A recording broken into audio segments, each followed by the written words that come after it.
Hello everyone, welcome to VKC classes.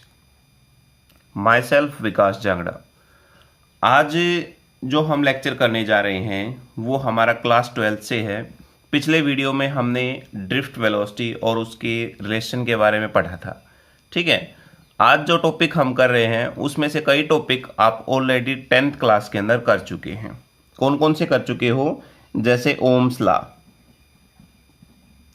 Ohm's law का concept आप पढ़ चुके हो।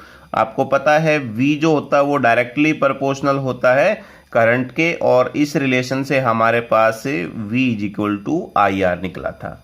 ठीक है, और पोटेंशियल और करंट के बीच में जो हमारे पास ग्राफ आता है वो कैसा आता है? वो एक स्ट्रेट लाइन ग्राफ आता है। ठीक है, इस प्रकार से। और यहां से जो रेजिस्टेंस की वैल्यू निकली थी हमारे पास V/I, तो आपसे पूछ ले रेजिस्टेंस किसके बराबर होता तो क्या कहोगे? पोटेंशियल डिवाइड बाई करंट जो हो गया। रेजिस्टेंस की यूनिट आपको पता है ओम होती है। ठीक है, और पोटेंशियल की यूनिट होती है वोल्ट और करंट की एम्पियर। अगर आपको बोल दे कि 1 ओम रेजिस्टेंस किसके बराबर होता है तो क्या कहोगे? जब 1 वोल्ट पोटेंशियल हो और 1 एम्पियर इलेक्ट्रिक करंट हो, तब हम कहेंगे कि हमारे पास 1 ओम इलेक्ट्रिकल रेजिस्टेंस होगा।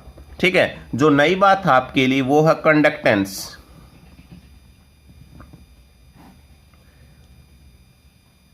कंडक्टेंस को G से लिखते हैं और ये होता है reciprocal of resistance. Reciprocal of resistance का रेसिप्रोकल, यानी कंडक्टेंस = 1/R, या 1/R अगर इसके रिलेशन से हम करें तो क्या हो जाएगा? I/V के बराबर हो जाएगा। ठीक है, तो इसकी यूनिट अगर देखें तो देखिए इस रिलेशन से अगर इसकी यूनिट निकालें तो क्या हो जाएगी? Ohm inverse. ठीक है, ओम इनवर्स को महो भी बोल देते हैं, MHO महो, या फिर इसको बोल देते हैं सीमेन S। ठीक है, ये तीनों में से कैसे भी पूछी जा सकती है, पर ओम किसकी यूनिट है, महो किसकी यूनिट है, सीमेन किसकी यूनिट है। ठीक है, तो ये हमारे पास कंडक्टेंस की यूनिट होती है। ठीक है, और इससे अगर निकालें हम यहां से तो क्या हो जाएगा? एम्पियर, और पोटेंशियल की क्या होती है? वोल्ट। तो ये भी कह सकते हैं एम्पियर पर वोल्ट। ठीक है, ये भी इसकी यूनिट आ जाती है। तो इनमें से कोई भी हम यूनिट है वो बता सकते हैं, एग्जाम में पूछी जाती हैं इस टाइप से। और रेजिस्टेंस का जब हमारे पास रिलेशन था तो वहां से एक और आया था टॉपिक, रेजिस्टिविटी। ठीक है, रेजिस्टिविटी को रो से लिखते हैं। तो आपको पता है रेजिस्टेंस डायरेक्टली प्रोपोर्शनल होता है लेंथ के, इनवर्सली प्रोपोर्शनल होता है एरिया के, और दोनों इस रिलेशन से हमारे पास रो L/A। जब प्रोपोर्शनलिटी सिंबल को हटाया था तो रो कांस्टेंट लगाया गया था। ठीक है, यहां से रो की वैल्यू हमने कैलकुलेट की थी तो RA/L के बराबर हमारे पास रेजिस्टिविटी की वैल्यू आ गई थी। ठीक है, और इसकी यूनिट अगर निकाले रेजिस्टिविटी की तो रेजिस्टेंस की हो गई ओम, और एरिया की हो गई मीटर स्क्वायर, और लेंथ की हो गई मीटर। ये कट गया तो यूनिट क्या आ गई? ओम मीटर। ध्यान रखना, रेजिस्टिविटी की यूनिट क्या होती है? ओम मीटर। तो यहां से हम बता सकते हैं कि रेजिस्टेंस और रेजिस्टिविटी किन किन फैक्टर पर डिपेंड करते हैं। ठीक है, जैसे रेजिस्टेंस आपको पता था लेंथ के और एरिया के ऊपर डिपेंड करता है, ऐसे ही जो रेजिस्टिविटी होती है वो भी एरिया और लेंथ के, लेकिन उससे अपोजिट है। ठीक है, एक और रिलेशन इसमें आता है कंडक्टिविटी।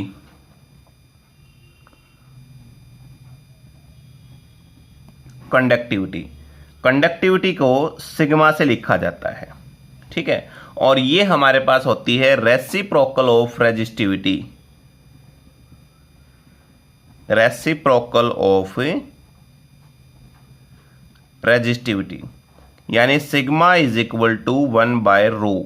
ठीक है, तो इसकी यूनिट क्या थी हमारे पास, 1/रो, रो की थी आपके पास ओम मीटर, तो क्या हो जाएगा ओम मीटर, और ओम मीटर ऊपर जाएगा तो पर ओम और पर मीटर, ठीक है, पर ओम पर मीटर। तो इसको क्या लिख सकते हैं, जो हमारे पास पर ओम था उसको तो हमने लिखा था सीमेन, तो क्या लिख सकते हैं इसको सीमेन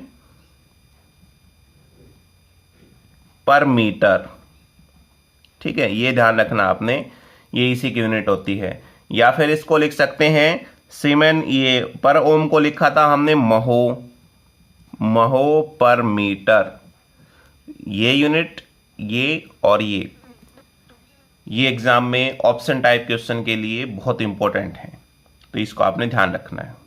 ओके, अब अगला टॉपिक है मोबिलिटी। मोबिलिटी क्या होती है, इसको हम म्यू से लिखते हैं। म्यू हमारे पास होती है drift velocity per unit electric field, drift velocity per unit electric field, ये हमारे पास मोबिलिटी के बराबर होती है, ठीक है। यानी इसको हम लिख सकते हैं mu is equal to, drift velocity को वीडी से लिखते हैं और इलेक्ट्रिक फील्ड को ई से। यहाँ से वीडी की जो वैल्यू आपको पता है, जो पहले हमने कैलकुलेट की थी, वो किसके इक्वल थी, we know V D is equal to small e capital E torque by M के बराबर, ठीक है। ये हमारे पास ड्रिफ्ट वेलोसिटी का रिलेशन था जो हमने पहले कैलकुलेट कर लिया था, ठीक है।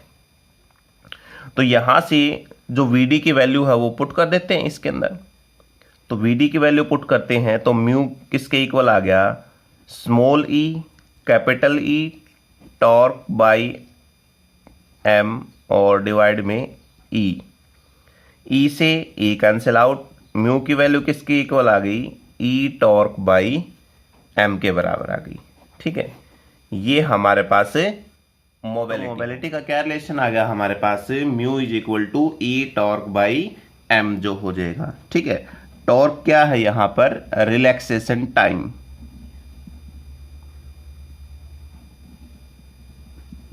रिलैक्सेशन टाइम जो है, ठीक है। तो यहां से मोबिलिटी जो है वो डायरेक्टली प्रोपोर्शनल है टॉर्क के और इनवर्सली प्रोपोर्शनल हो जाएगी टेम्परेचर की, ठीक है। मोबिलिटी ऑफ चार्ज कैरियर है वो डिपेंड करती है रिलैक्सेशन टाइम पीरियड और टेम्परेचर के ऊपर।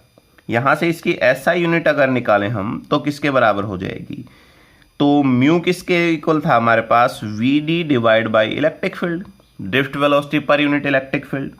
तो ड्रिफ्ट वेलोसिटी यानी एक प्रकार की वेलोसिटी हो गई, इसकी यूनिट होती है मीटर पर सेकेंड, और जो इलेक्ट्रिक फील्ड है इसकी यूनिट क्या होती है हमारे पास, न्यूटन पर कूलम। तो ये ऊपर जाएगा तो क्या हो जाएगा, पर न्यूटन कूलम मीटर और पर सेकेंड, ठीक है। यानी मीटर पर सेकेंड पर न्यूटन कूलम हमारे पास इसकी एसआई यूनिट हो जाएगी। अगर दूसरी फॉर्म में हम निकालें तो म्यू किसके इक्वल होता है, वीडी, और इलेक्ट्रिक फील्ड को क्या लिख सकते हैं, पोटेंशियल पर यूनिट लेंथ, तो वीडी की हो गई मीटर पर सेकेंड और पोटेंशियल की क्या हो जाएगी, वोल्ट, और लेंथ की हो जाएगी मीटर, दैट इज वोल्ट पर मीटर, और ये मीटर ऊपर जाएगा तो मीटर स्क्वायर पर सेकेंड, और ये वोल्ट ऊपर जाएगा तो पर वोल्ट। ये यूनिट और ये दोनों यूनिट हमारे पास मोबिलिटी की होती हैं, ठीक है। अब इसका डायमेंशन फार्मूला, डायमेंशनल फॉर्मूला अगर देखें तो वो हमारे पास होता है m-1 T2A1, ये हमारे पास इसका डायमेंशन फॉर्मूला होता है। ये भी एग्जाम में एक नंबर में पूछा गया है कई बार। अब अगला टॉपिक अपने पास है relation between current density, conductivity and electric field, ठीक है। तो कंडक्टिविटी तो आपको बताया था, ये हमारे पास होती है रेसिप्रोकल ऑफ रेजिस्टिविटी, ठीक है। और एक रिलेशन होता है करंट और ड्रिफ्ट वेलोसिटी के बीच में, तो वो आई होता है हमारे पास NEAVD, ठीक है। ये रिलेशन होता है करंट डेंसिटी और करंट के बीच में, सॉरी ड्रिफ्ट वेलोसिटी और करंट के बीच में हो गया, ठीक है। और ड्रिफ्ट वेलोसिटी ऑफ इलेक्ट्रॉन कितनी होती है?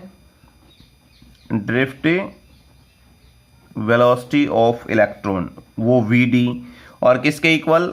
Small e capital E torque by M के बराबर हो जाएगी, ठीक है। इसको इक्वेशन फर्स्ट दे देते हैं, ये वीडी की वैल्यू हम फर्स्ट इक्वेशन में पुट कर देते हैं, put value of V D in first. तो आई की वैल्यू हमारे पास किसके इक्वल हो जाएगी? N E A E capital E torque by M, ठीक है। ई और ई कितना हो जाएगा? ई स्केयर हो जाएगा, तो एन ई स्केयर, यहां बच गया capital E torque by M, और ए बच गया, ठीक है। इस ए को दूसरी साइड ले आओ तो क्या हो जाएगा? I by A is equal to N E square capital E torque by M के बराबर हो जाएगा, ठीक है। अब देखिए, जब हमने डिडक्शन ऑफ ओम्स लॉ का टॉपिक किया था तो वहां पर रेजिस्टेंस की वैल्यू हमने कैलकुलेट की थी M L E square N A torque, ठीक है। ये रेजिस्टेंस की वैल्यू कैलकुलेट की थी, ठीक है। जब हमारे पास लेंथ एल हो कंडक्टर की, area of cross section A हो, एन जो हमारे पास number density of free electron हो, तो रेजिस्टेंस हमारे पास इसके बराबर होगा, ठीक है। और यदि रो रेजिस्टिविटी हो तो रेजिस्टेंस हमारे पास किसके बराबर होगा? रो एल बाई ए के बराबर होगा, ठीक है। अब एक इक्वेशन हमारे पास ये थी और एक ये थी, इसका मतलब एल बाई ए को हम छोड़ दें तो बाकी जो टर्म बच गई वो रो के बराबर होगी। तो इन दोनों से हमने रो की वैल्यू निकाली थी M divide by N E square N torque, ये हमने रो की वैल्यू निकाली थी। अब इस वैल्यू को हम यहाँ यूज करेंगे। देखिए, ये है हमारे पास N E square torque by M, सिर्फ इस ई को छोड़ दें तो ये रेसिप्रोकल हो गई, तो इसको हम क्या लिख सकते हैं? 1 बाई रो लिख सकते हैं, ठीक है ना। तो जो ये टर्म है हमारे पास, देखिए इसको मैं ऐसे लिख रहा हूं, I by A is equal to N E square torque और capital E divide by M. ये जो टर्म है यहां से ये वाली, ये किसके इक्वल हो जाएगी? अगर इसको उल्टा कर दे तो रो के बराबर। अब ये उल्टी है तो इसका मतलब 1 बाई रो हो जाएगी। तो आई बाई ए किसके इक्वल होता है? जे के इक्वल, करंट डेंसिटी के इक्वल, और ये हो जाएगा ई बाई रो, ठीक है। सिग्मा जो हमारे पास होता है कंडक्टिविटी, वो 1 बाई रो के इक्वल होता है। तो जे इज इक्वल टू किसके इक्वल हो गया? सिग्मा ई के इक्वल हो गया, ठीक है। इसको वेक्टर नोटेशन में हम लिखें तो जे करंट डेंसिटी वेक्टर फॉर्म है, सिग्मा और ये वेक्टर आ जाएगी यहां पर, ठीक है। ये रिलेशन होता है करंट डेंसिटी, कंडक्टिविटी और इलेक्ट्रिक फील्ड के बीच में। इंपॉर्टेंट है बेटा, ये ध्यान रखना। मैंने बताया था आपको पहले भी कि जो ड्रिफ्ट वेलोसिटी के बीच में जो रिलेशन है, जितने भी रिलेशन है, किसी न किसी कोड के अंदर जरूर एग्जाम में पूछे जाते हैं, ठीक है। अब टॉपिक जो हमारा है वो है effect of temperature on resistance, या हम ये कह सकते हैं variation of resistance of a conductor with temperature, कि जो रेजिस्टेंस है उसमें कितना वेरिएशन आता है टेम्परेचर के अकॉर्डिंग। तो रेजिस्टेंस ऑफ ए कंडक्टर हमने कैलकुलेट किया था, आर की वैल्यू जो हमारे पास थी M L divide by E square N A torque, ये हमने रेजिस्टेंस की वैल्यू कैलकुलेट करी थी। अब यहाँ पर देखें इसमें तो m जो है कांस्टेंट है, l भी कांस्टेंट है, e n a ये सारी चीज़ हमारे पास क्या हो गई? कांस्टेंट हो गई किसी भी कंडक्टर की जैसे। तो रेजिस्टेंस जो है वो इन्वर्सली प्रोपोर्शनल हो गया टॉर्क के, ठीक है। तो टेम्परेचर ऑफ रेजिस्टेंस यदि इंक्रीज होता है तो थर्मल वेलोसिटी वो भी क्या होगी? इंक्रीज होगी। अगर थर्मल वेलोसिटी इंक्रीज होती है तो कोलिजन बिटवीन इलेक्ट्रॉन है वो क्या हो जाता है, थोड़े टाइम के अंदर ही पॉसिबल होने लगता है। ठीक है, जल्दी जल्दी कोलिजन होने लग जाएगा।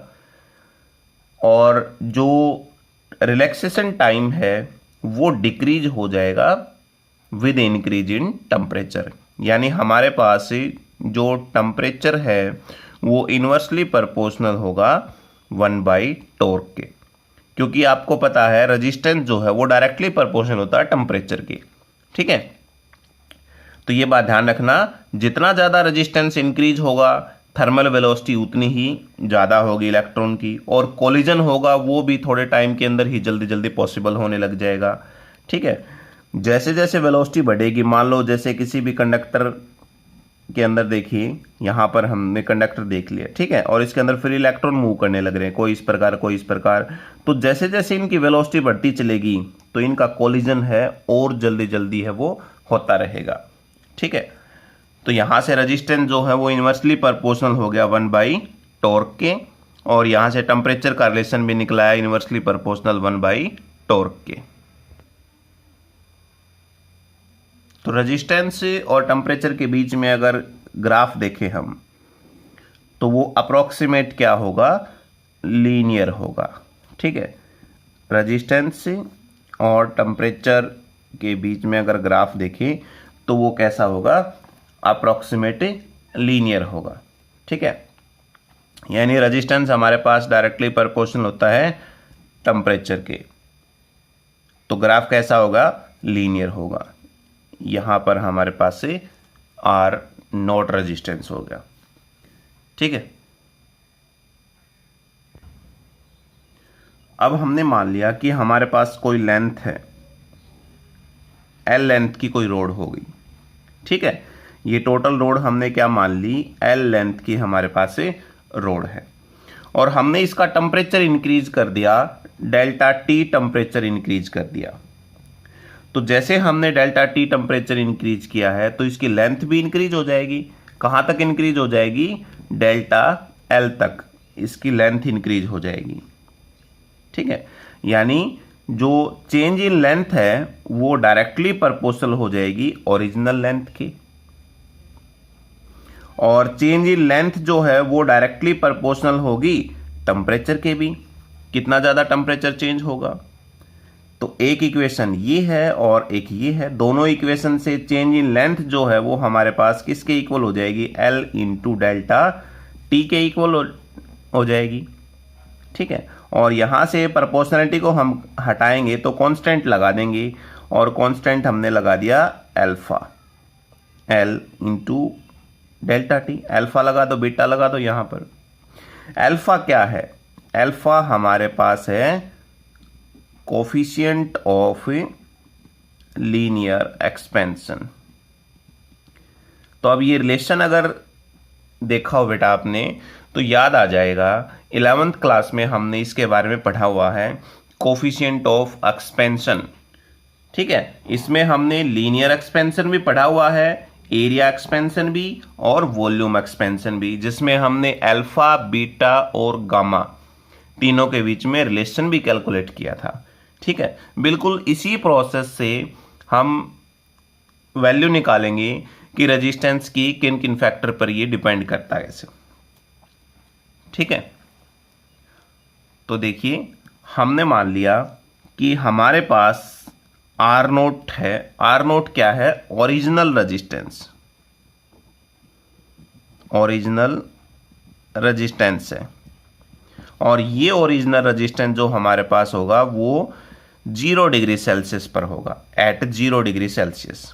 ठीक है, ऐसे ही हम मान लेंगे कि RT जो हो गया हमारे पास से वो होगा resistance at T degree Celsius. T degree Celsius पर रेजिस्टेंस क्या हो गया, RT हो गया। तो टोटल कितना रेजिस्टेंस इंक्रीज होगा अगर वो हम निकाल दें, इंक्रीज इन रेजिस्टेंस, तो वो किसके इक्वल हो जाएगा, फाइनल में से हम इनिशियल घटा देंगे, RT minus R0।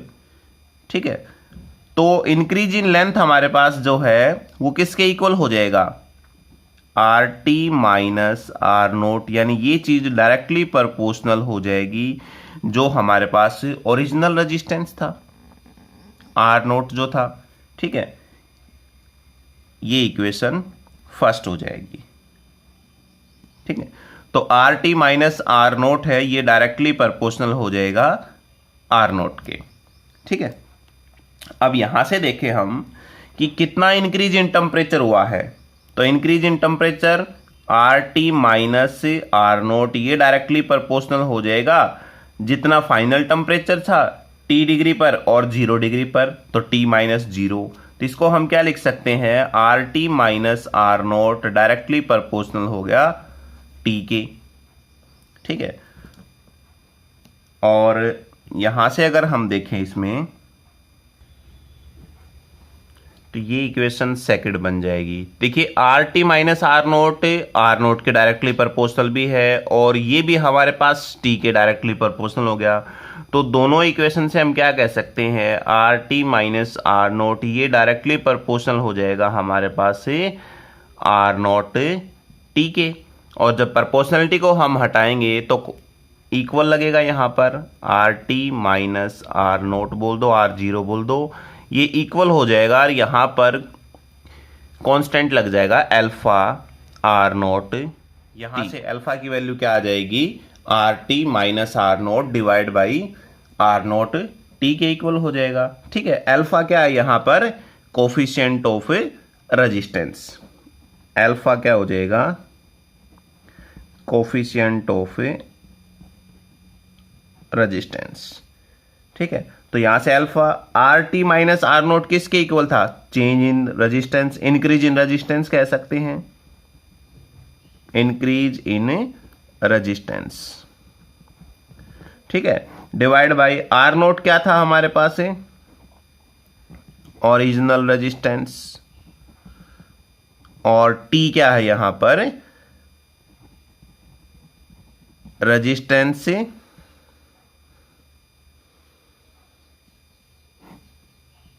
In temperature T. ठीक है, तो यहां से अल्फा, देखिए ये यूनिट अगर देखें यहां से अल्फा की अगर आप यूनिट निकालो तो ये रेजिस्टेंस और रेजिस्टेंस कट जाएगा, ये चीज क्या रह जाएगा, टेम्परेचर। ठीक है, और टेम्परेचर का क्या होता है, केल्विन, ऊपर जाएगा तो पर केल्विन। ठीक है, ये इसकी यूनिट हो जाएगी। अब देखिए यहां जो हमारे पास है,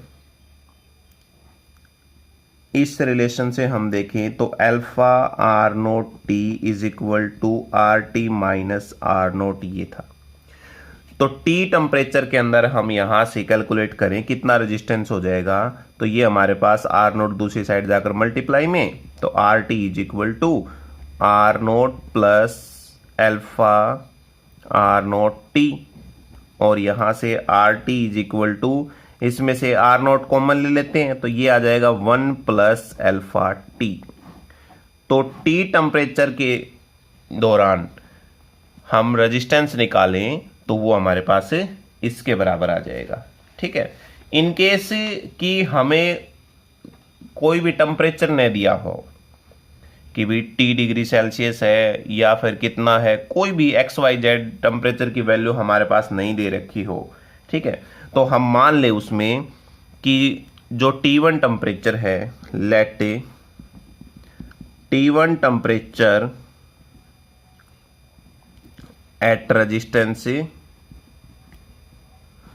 R1 टेम्परेचर पर हमने क्या मान लिया कि R1 रेजिस्टेंस पर T1 टेम्परेचर है। ऐसे ही T2 टेम्परेचर है वो R2 रेजिस्टेंस के ऊपर है। ठीक है, तो यहां से हम अल्फा की वैल्यू कैलकुलेट करें तो किसके बराबर हो जाएगी, तो alpha is equal to increase in resistance, increase in resistance कितना हो जाएगा, R2 minus R1 divide by original resistance R1 और टेम्परेचर T2 माइनस T1, ये हमारे पास से अल्फा की वैल्यू हो जाएगी जब हमारे पास रेजिस्टेंस की वैल्यू नहीं दे रखी हो। ठीक है, अब जो रेजिस्टेंस है मेटल, इंसुलेटर, अलॉय, इनके केस में किस किस के ऊपर डिपेंड करता है। तो पहले केस में अगर हम लेके चले कि फॉर मेटल, ठीक है, मेटल के केस में जो टेम्परेचर कोफिशिएंट है अल्फा, उसकी वैल्यू क्या होगी। ठीक है, कोफिशिएंट ऑफ रेजिस्टेंस जो होगा वो पॉजिटिव आएगा, यानी रेजिस्टेंस ऑफ मेटल इंक्रीज होगा तो टेम्परेचर है वो भी इंक्रीज होगा, या यूं कहें जितना ज़्यादा टेम्परेचर इंक्रीज होगा रेजिस्टेंस ऑफ मेटल उतना ज़्यादा इंक्रीज होगा, और इसकी वैल्यू आएगी लार्ज पॉजिटिव वैल्यू आएगी। ठीक है, इंसुलेटर की बात करें, इंसुलेटर एंड सेमीकंडक्टर, ठीक है, इंसुलेटर और सेमीकंडक्टर में अल्फा की जो वैल्यू होगी हमारे पास से वो नेगेटिव होगी। ठीक है, कोफिशिएंट ऑफ जो रेजिस्टेंस होगा, टेम्परेचर कोफिशिएंट ऑफ रेजिस्टेंस से उसकी वैल्यू नेगेटिव आएगी, और इसका मतलब ये है कि टेम्परेचर इंक्रीज होगा तो रेजिस्टेंस डिक्रीज होगा। ठीक है, इसका मतलब ये है टेम्परेचर इंक्रीजेज, रेजिस्टेंस डिक्रीजेज। ठीक है, अलॉय की बात करें, अलॉय के केस में, अलॉय के केस में जैसे मैग्नीन, कंस्टेंटीन, ठीक है, यूरेका, इस टाइप की जो है ये हमारे पास से अलॉय होते हैं जो दो या दो से ज़्यादा मेटल नॉन मेटल से मिलकर बनाए जाते हैं। ठीक है, इनका जो देखें रेजिस्टेंस देखें तो वो हमारे पास से वेरी स्मॉल, ठीक है, वेरी स्मॉल पॉजिटिव होता है लेकिन वेरी स्मॉल होता है। इसका मतलब ये है कि मान लो टेम्परेचर बहुत ज़्यादा इंक्रीज कर दे, हमने क्या कर दिया, टेम्परेचर को बहुत ज़्यादा बढ़ा दिया, और जितना ज़्यादा टेम्परेचर को बढ़ाया बहुत ही कम स्लाइटली चेंज इन रेजिस्टेंस, बहुत ज़्यादा टेम्परेचर बढ़ाने के बाद बहुत ही कम चेंज आया रेजिस्टेंस के अंदर, और इसी वजह से जो स्टैंडर्ड रेजिस्टेंस कॉइल होती हैं, स्टैंडर्ड रेजिस्टेंस कॉइल बनाने में अलॉय का यूज होता है। ठीक है, alloy are used for making standard resistance coil, तो ये आपने ध्यान रखना है। ठीक है, अब ऐसे ही जो रेजिस्टिविटी होती है उसका वेरिएशन होता है। रेजिस्टिविटी का वेरिएशन कैसे कैसे होता है टेम्परेचर के साथ, variation of resistivity with temperature. ठीक है, तो रेजिस्टिविटी हमने निकाली थी, रो की वैल्यू जो फार्मूला आया था m divide by E square and torque, और यहाँ से रो जो है वो हमारे पास से इन्वर्सली प्रोपोर्शनल हो गया था 1 टॉर्क के। ठीक है, तो जितना ज़्यादा हम टेम्परेचर इंक्रीज करेंगे कंडक्टर का तो थर्मल वेलोसिटी है वो भी बढ़ जाएगी। ठीक है, थर्मल वेलोसिटी बढ़ जाएगी तो कॉलिजन है वो भी क्या होगा, बहुत फास्ट होगा, और कॉलिजन फास्ट होगा तो टाइम क्या हो जाएगा, कम हो जाएगा, तो मीन रिलैक्सेशन टाइम है वो कम हो जाएगा। ठीक है, ध्यान रखना, जब हम टेम्परेचर इंक्रीज करेंगे, टेम्परेचर हम बढ़ाएंगे तो जो थर्मल वेलोसिटी है, थर्मल वेलोसिटी वो क्या हो जाएगी, वो भी बढ़ जाएगी, और थर्मल वेलोसिटी बढ़ गई तो जो कॉलिजन होगा,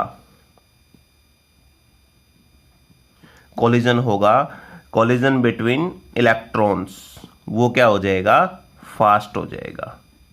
ठीक है, और कॉलिजन फास्ट हो गया तो जो रिलैक्सेशन टाइम है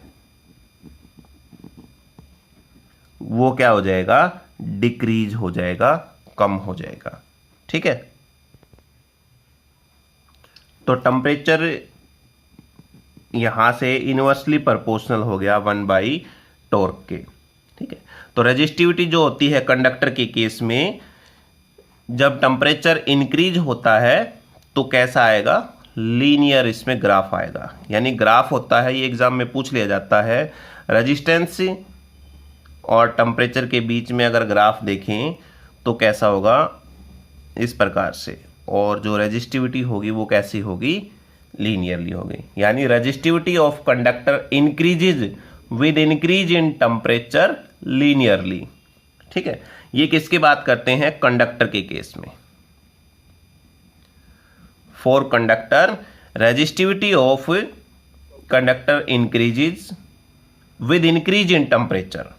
ठीक है ना, टेम्परेचर जितना ज्यादा इंक्रीज होगा रेजिस्टिविटी उतनी ही इंक्रीज होगी, ये ध्यान रखना। तो ग्राफ कैसा आ जाएगा, लीनियर ग्राफ आ जाएगा। ठीक है, इंसुलेटर और सेमीकंडक्टर की बात करें।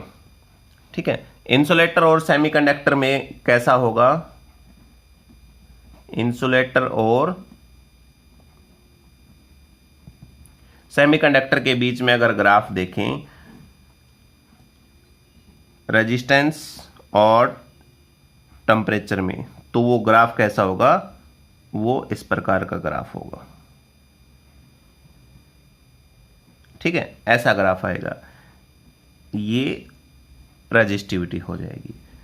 तो इसका मतलब ये है कि सेमीकंडक्टर और इंसुलेटर में इलेक्ट्रिकल रेजिस्टिविटी डिक्रीज हो जाएगी विद इंक्रीज इन टेम्परेचर। ध्यान रखना, ये क्वेश्चन 1 नंबर में बहुत ज्यादा इंपॉर्टेंट है जो आपको अभी ये रिलेशन बता रहे हैं।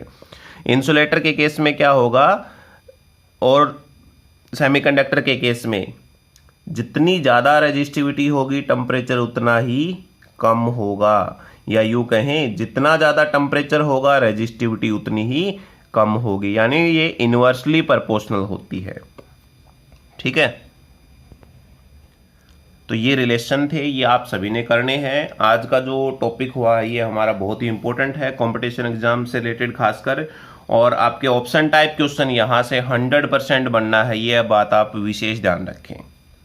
ठीक है, तो कोई भी अगर आपका डाउट रहता है वो आप कमेंट बॉक्स के अंदर जरूर लिखें। Thank you.